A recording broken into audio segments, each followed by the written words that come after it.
Welcome to the new LUMIX phase. Thank you for joining.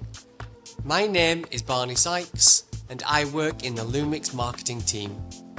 Today, let us proudly introduce the new LUMIX S5 Mark II. Full frame, hybrid mirrorless using the L mount. The LUMIX S5 Mark II has a brand new sensor and new engine which is the first to be developed with L² technology. As you may remember, this is a new alliance between LUMIX and Leica. The S5 Mark II is an extension of the existing S5 product line and does not replace the original LUMIX S5. The new camera was developed along with the LUMIX brand tagline, Motion, Picture, Perfect. We do not want creators to give up what they want to shoot because of the environment or camera technology limitations. Our mission is to encourage the style of the hybrid content creator. Now, let's unpack what's new first. We did it! The LUMIX S5 Mark II will have phase hybrid autofocus. Not only high specification, but incredibly high performance. By combining phase hybrid autofocus with LUMIX's own recognition technology, we have achieved significant improvement in autofocus performance, such as tracking ability, several people in a scene, product introduction, backlit conditions, low light illumination, and light source setting. With the combination of the new engine and new full-frame sensor, LUMIX can realize high image quality and the highly appreciated LUMIX color science with phase hybrid autofocus. The S5 Mark II has reinvented the image stabilization system for video with a new, exclusively LUMIX developed algorithm. We believe that the S5 Mark II will offer one of the best image stabilizations for video in the hybrid mirrorless market, especially whilst walking. We call it Active IS.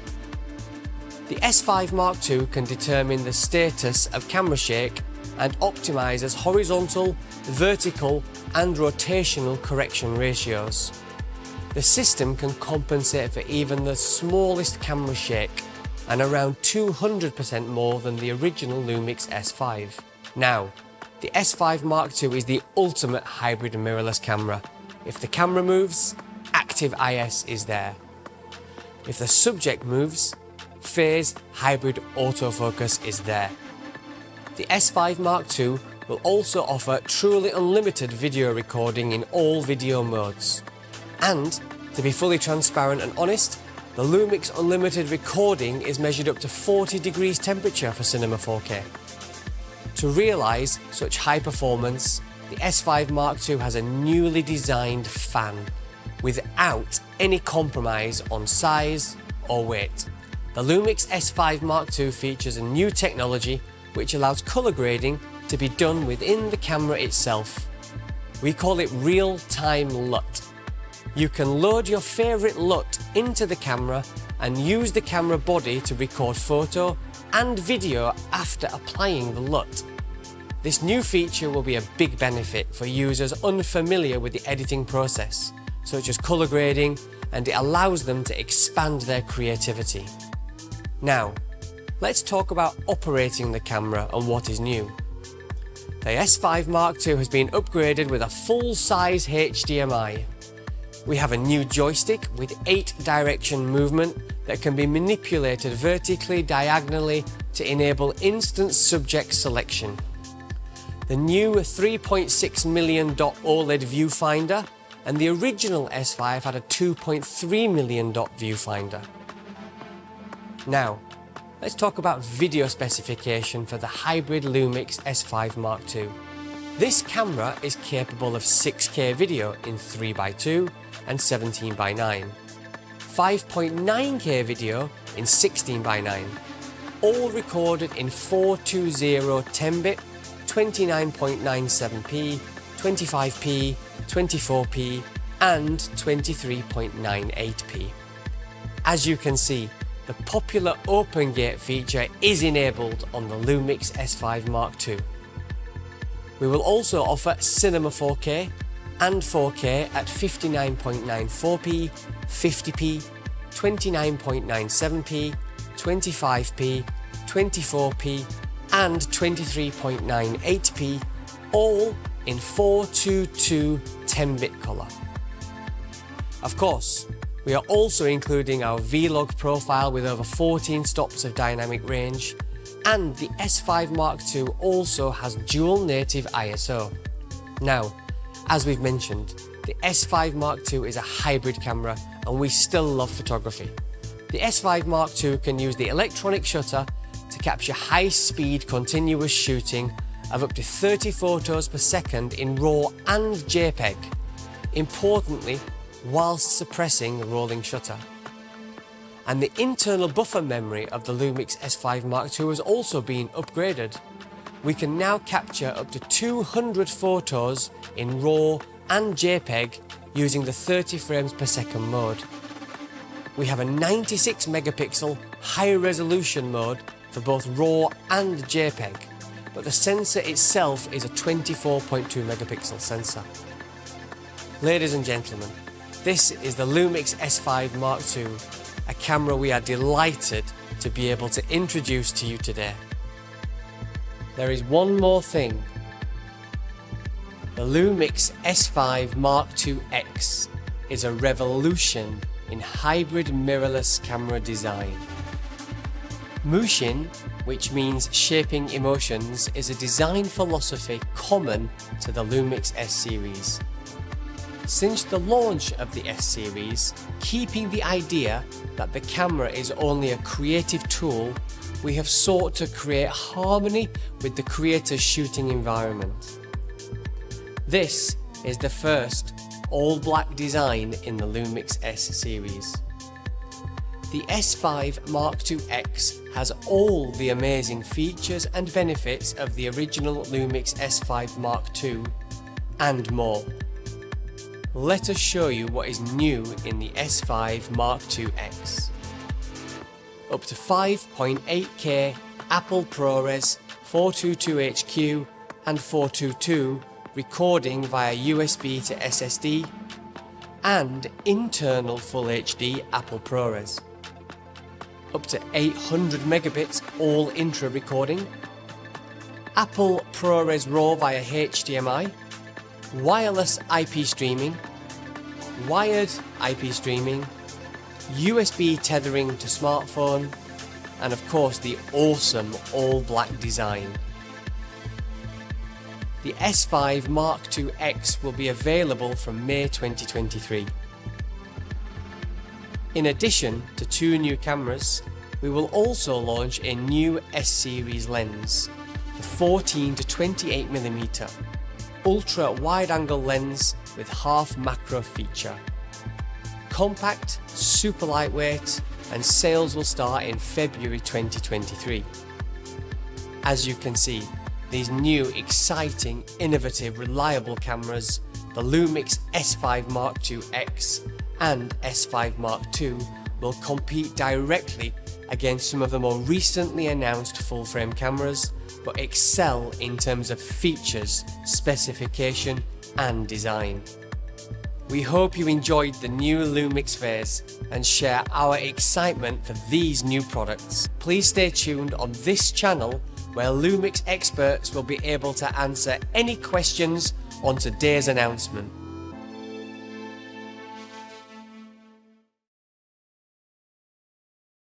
Panasonic.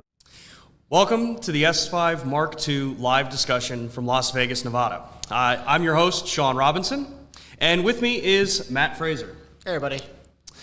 We're excited to have you here with us to dive deeper into this new offering from Panasonic LUMIX. We know that you're going to have questions, so start dropping them in the comments. We're going to be addressing them at the end of the presentation. Now, at Panasonic LUMIX, we've been pioneering eye and subject detection in mirrorless cameras since the launch of the GH4, while maintaining the fastest performing single point AF in the industry. So today, we are proud to introduce the all-new phase hybrid autofocusing system.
So as you can see from that demonstration, we've addressed the concerns that many have had regarding our video autofocus. So at this point, Sean's going to go through the 6 areas of improvement that we focused on with the system. Yeah, so with our autofocusing system, we've highlighted 6 key areas that are probably the most common that you're going to be experiencing and using an autofocusing system in the world. And those would be things like tracking ability, when you have several people in the frame, product introductions or product presentations, backlit conditions, low light illumination, and then point sources of light. So, you know, the bokeh balls in the background. So at this point, we wanted to give you a demonstration of the autofocus system in action. I have 2 lovely assistants here to be able to demo. And right now they are out of focus because the camera is currently in one area autofocus. And as you can see on the screen, the box is right in the middle, so it's focusing on the roulette table in the back. So let's go ahead and first set the camera up to the wide area autofocus setting. And then let's change our AF detection system to full area human. So once we're in full area human, now you can see we have 2 boxes, one on our subject on the right, and that's in a yellow box with a hash right over her eye. That tells us that she is the subject that's in focus, and our subject on the left is just an additionally recognized subject.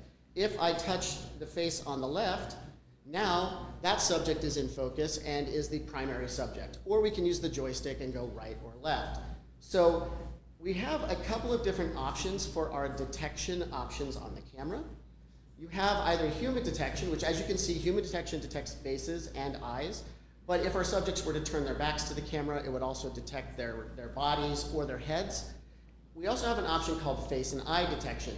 And what's important to note is that with face and eye, it is only going to detect faces and eyes. So if our subjects were to turn around and look backwards, what you'd see is that it no longer can recognize them, and it defaults back to the 779-point autofocus. As they turn back around and look back at us, now you'll see their faces come back on and they're back in focus. So we wanted to make sure that everybody understood the default setting that you should set the camera up for when you're going to first use it for video autofocus is to put it into wide area autofocus, and instead of using face and eye, we want you to use human detection, at least when you start with the autofocus system. Now, if you want more control over autofocus, we have options like our zone function. We also have our detection function for what's called one area plus, and we also have one area. Now, when we select one area, we have a little box right in the middle of the screen. So wherever I move that box and set, that's where our autofocus system will move to. And as you can see, it is lightning fast and it's locking on our subjects, just like we want our autofocus system to do. So as you can see, when your subject is moving, Phase Hybrid AF has got your back. But what about when you're moving? Now, Panasonic LUMIX has been a long-time leader in image stabilization, and the S5 Mark II represents state-of-the-art in stability. It's such an improvement that we had to give it a new name. It's called Active IS.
So our engineers were focused on the following points to further improve our image stabilization system.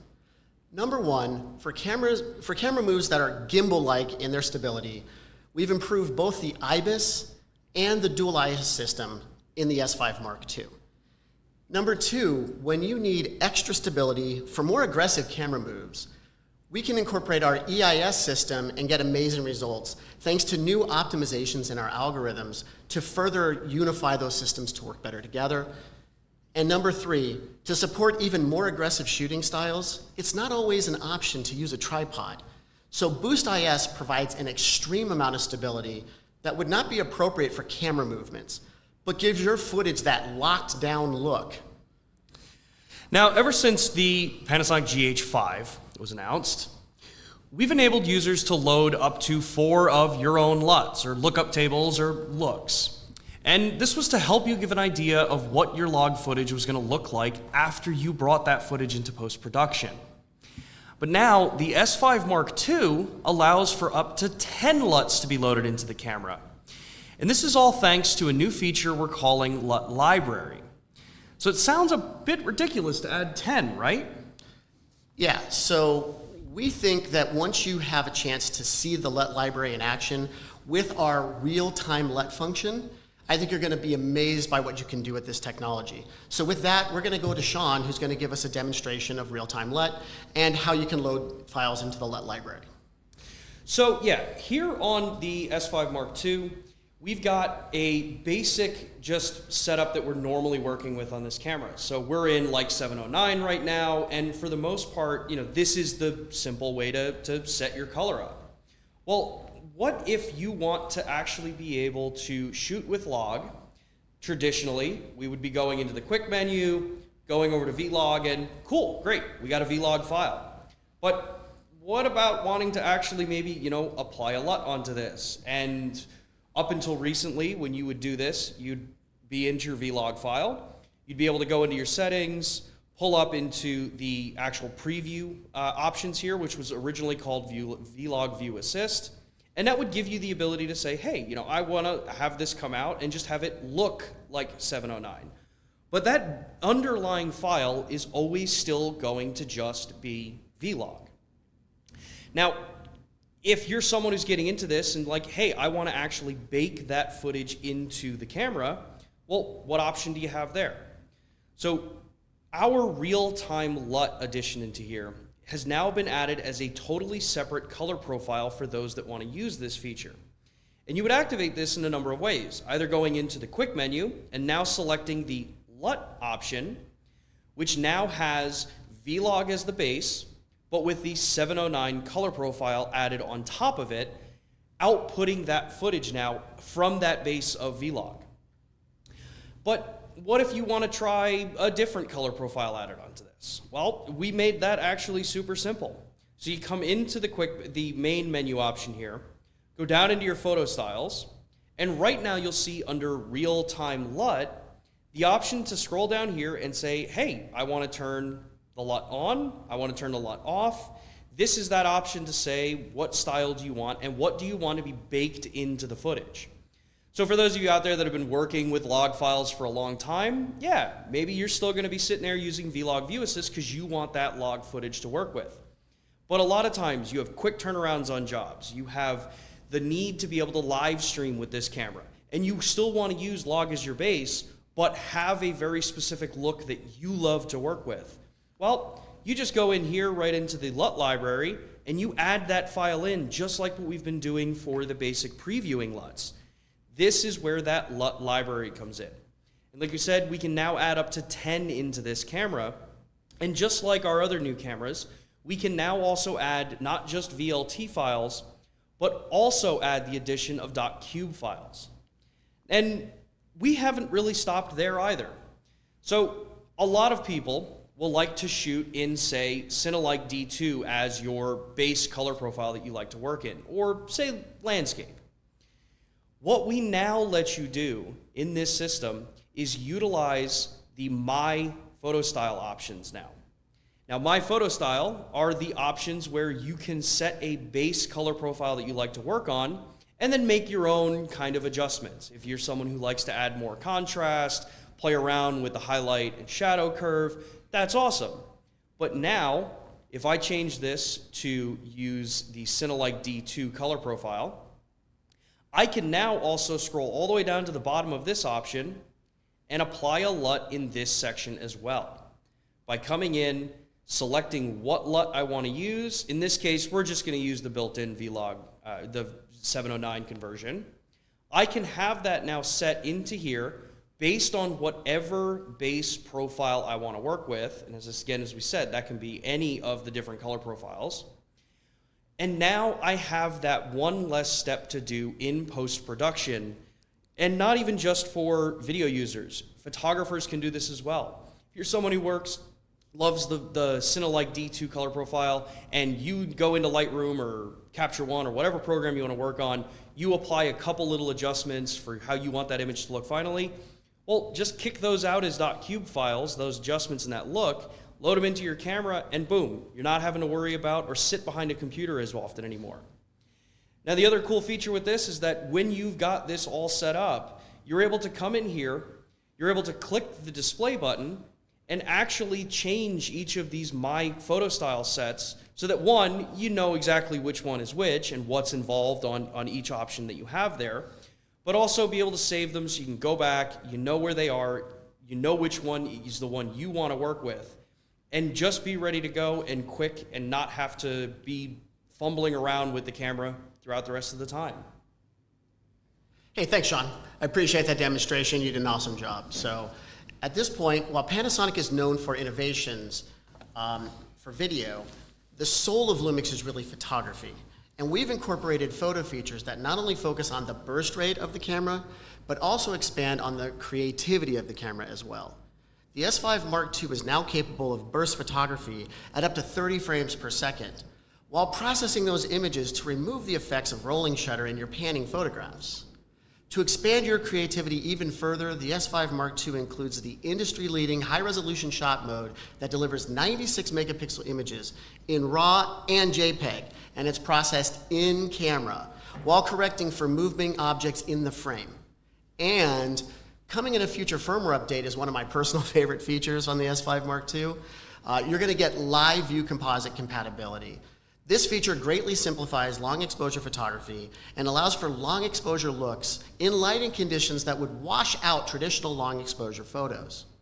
Yeah, and you know what? Honestly, live view composite is also one of my favorite features. Yes, no question. Yeah. So now, all of these great features are awesome, right? But they mean nothing if you cannot trust your equipment to perform when, like the rain's falling, the dust is flying, or, it gets hot like it's been for basically the last year. And as is expected from the LUMIX S series, the S5 Mark II is dust and splash resistant, providing that confidence that we need when the weather starts to turn. But what about when the heat rises, Matt? Yeah, so while many companies rate their cameras to operate for video at temperatures up to 78 degrees Fahrenheit or 26 degrees Celsius, Before you run the risk of the camera overheating, the S5 Mark II elegantly incorporates a cooling system that includes a fan hidden behind the viewfinder. This ensures you always have access to an unlimited recording option in all frame rates and all resolutions. Yeah. Now, recently, we gathered a large number of users in Tokyo, Japan, and we gave them early access to the S5 Mark II. So here are some highlights from that event.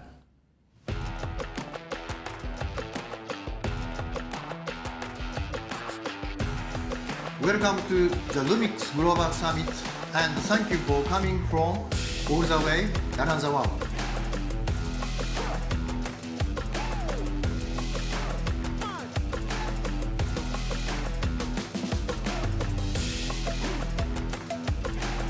We did it!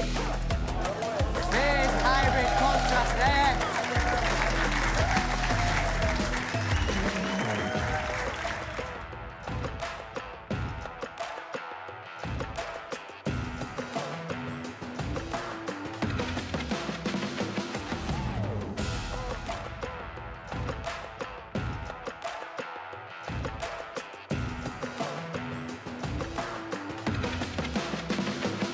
And we're fast autofocus team with a really good stabilization. I mean, it's the best for all frame camera. I mean, obviously the autofocus, like very noticeable right out of the gate, is very powerful. It's locking onto what I want.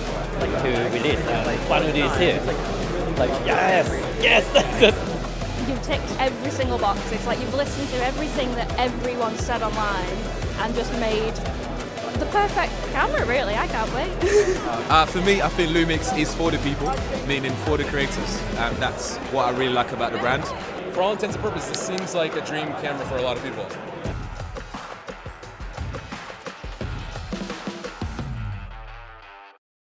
So, all right, I am sure you've all got questions. You've been patiently waiting in the chat for this entire time.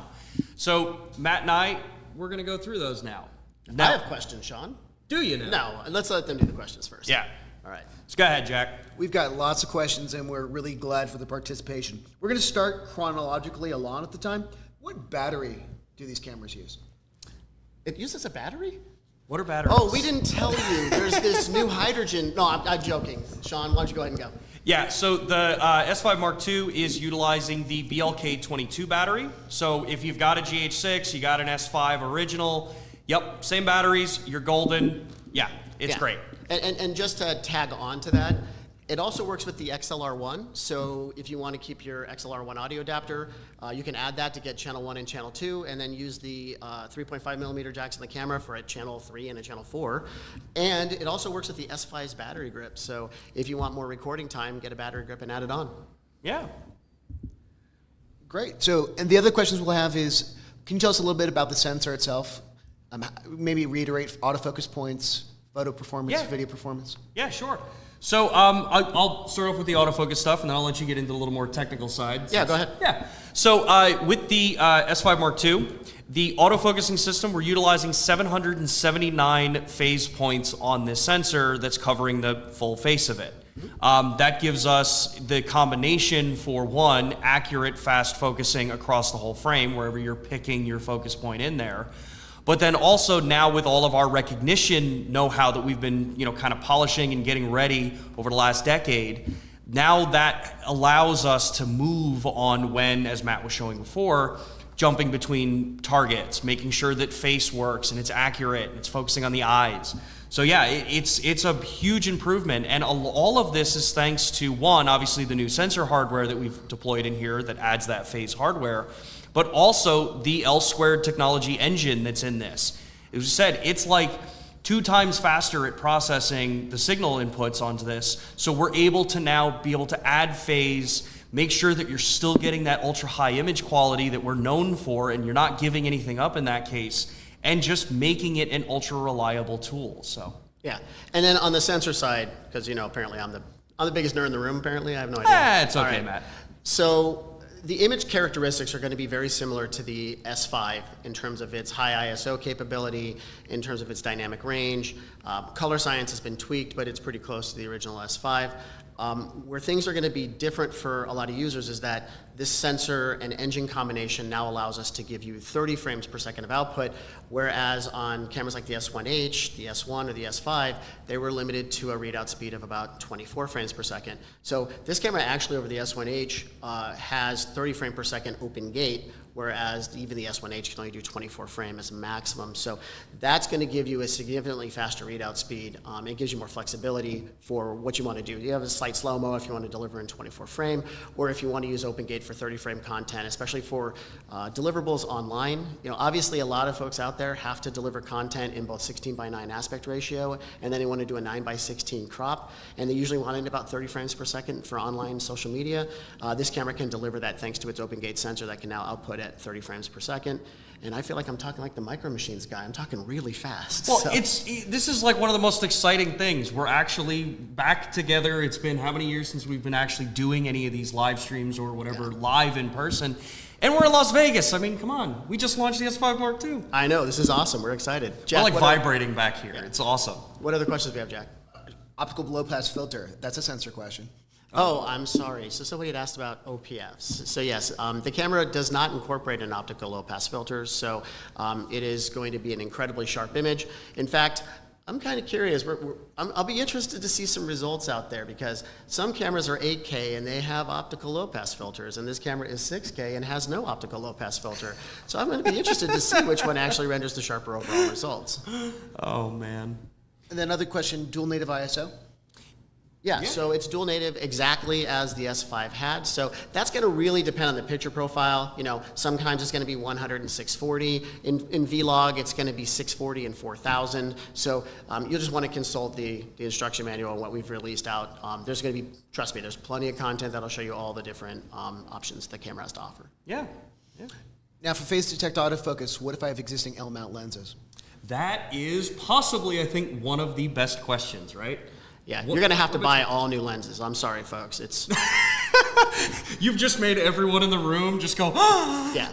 No, in all seriousness, phase autofocus actually makes the job of our engineers easier. So we've incorporated some tremendously fast motors in those lenses already because DFD required incredibly fast autofocus motors. So the benefit to you is that you're actually going to be able to use all those lenses and get great autofocus performance. However, and I'll let Sean cover this, there's going to be a firmware update, and Sean will explain why. Oh, yes, that's right. I'm just trying to help you contribute, man. I want to make sure I'm not taking all the time. Yeah, so the only part of the updates that you're going to need is just really when it comes to adding zooming into your lenses. So with our previous system, as many have noticed, especially in the photography side, when you would be continuous autofocusing, you wouldn't be able to do that while you zoom. And that was strictly a setup because of our previous iterations of focusing systems. Now with the phase system, we will be pushing firmware updates onto the lenses that are applicable for it, so our zoom lenses, that will add this functionality back in. And it's gonna be done right out of the gate. You're gonna have options available right at launch with the camera, so you don't need to worry too much about that. And then, like Panasonic has been known for years, like the LUMIX team is here, we're always continually improving and bringing things out. So definitely make sure that you're keeping your cameras updated and your lenses updated and all of that. Now is the time that you wanna make sure you're doing that. And one other point I want to make on this is that, so I kind of dabble in photography and I'm more serious when it comes to video, but I do a lot of sports photography, and I can tell you that being able to zoom and focus at the same time is going to be a big benefit for me when I'm doing my daughter's volleyball games. But on the cinematography side, I cannot wait for dolly zooms that autofocus for me. That is what I'm super excited about, is I want to be able to do those Alfred Hitchcock kind of shots with the dolly zoom effect. That's where I'm really excited. Yeah, and when it comes to that, like the zooming side of it, it's with things that I do, because obviously video guy, photo guy, dabbles in photo, dabbles in video. That just basic peace of mind now added that I can move, I can get to the point I want. Working with like our 70-200 2.8, anyone that's ever watched LUMIX Live and that stuff, you know that I love my motorcycles, I love photographing them, I love just playing around with them. And being able to now actually just go out there and track a sport bike coming at me 40 miles an hour through a hairpin turn and just sweep with it moving. He's seen the photos and have that entire set of images in focus through the range in 30 frames per second. As I'm smacking the table, I'm that excited. It is such an awesome thing to have, and know that I've got the colors I've loved to work with over the last decade, the ergonomics I've loved to work with over the last decade. This is one of the most exciting, fun cameras we've had out in a very long time. So, what else we got? This would be a multi-part question. I know you guys love those. Oh, we So do. I'm going to consolidate this to ports. So can you discuss USB-C? Can you discuss the HDMI? What about the card slots? Oh, yeah. Card slots. Okay, so we have decided to go with a full-sized HDMI port. So you're getting the Type A port as it says on the. I think that's what it says on the spec sheet, right? Yep. Type A. Yep. It is a USB-C, and it's a 10 gigabit. Yep. And it also has the ability to do PD, so you can power the camera over and simultaneously charge. It's important to note that if you're going to use that feature, you need to have 9 volts, 3 amps being delivered over PD for this to work effectively. So just want to make sure you're aware of that. In terms of the memory card slots, I know that's what everybody really wants to know. The camera has dual SD card slots, so you have slot 1 and slot 2. They're both UHS-2 compatible.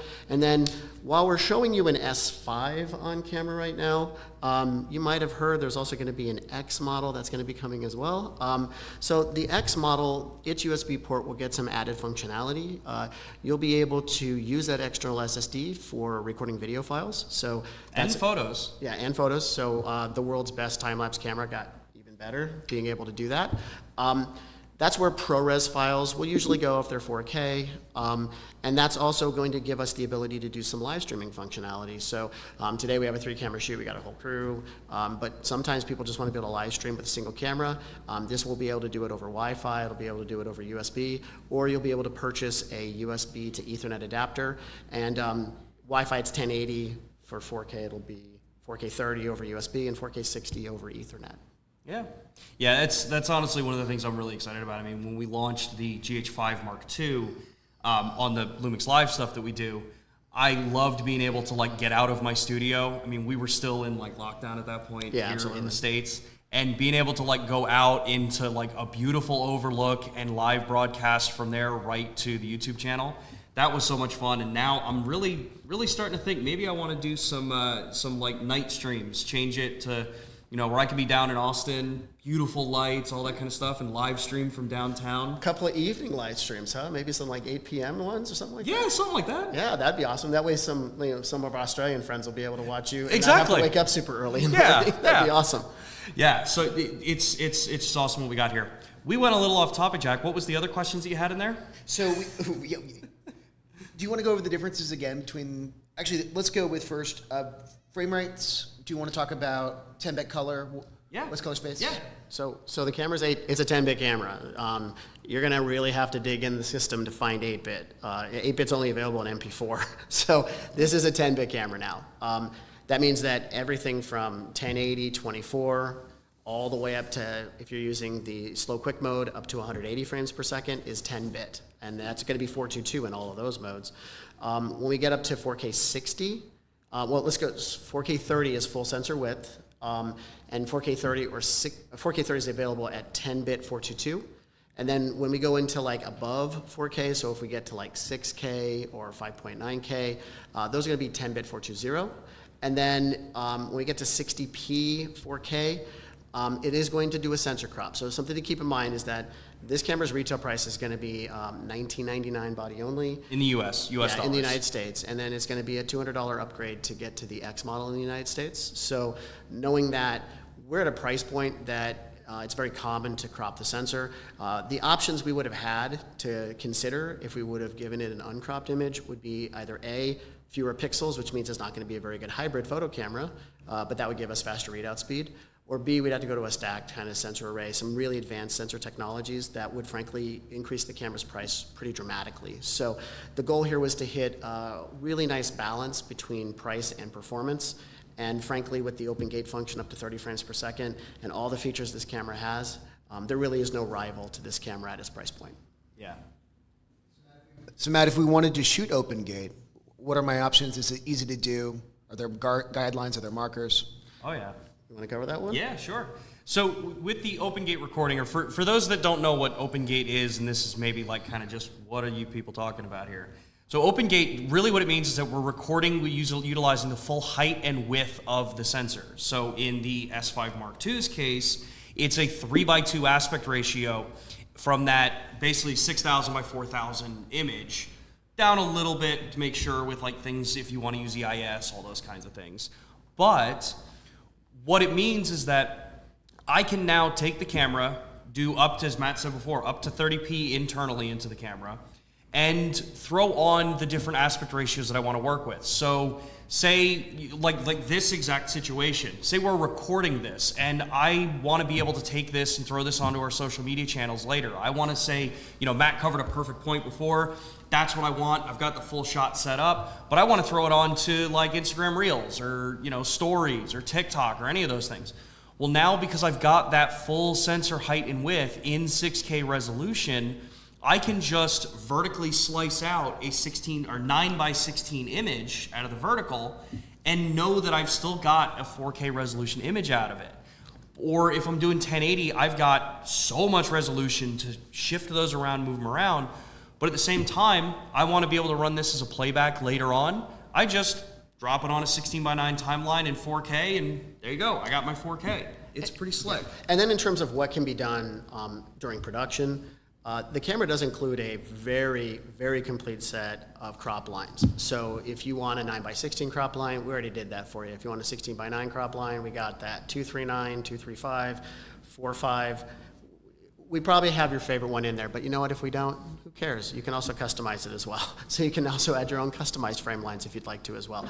So we've made this camera as easy to use as we possibly can for the open gate function. And then just to Sean's point, because I know everybody understands now that, you know, most video on YouTube, like what you're watching on now, is in a 16:9 aspect ratio. And then when we're in bed at night and we're watching our reels, we all see the 9:16 image.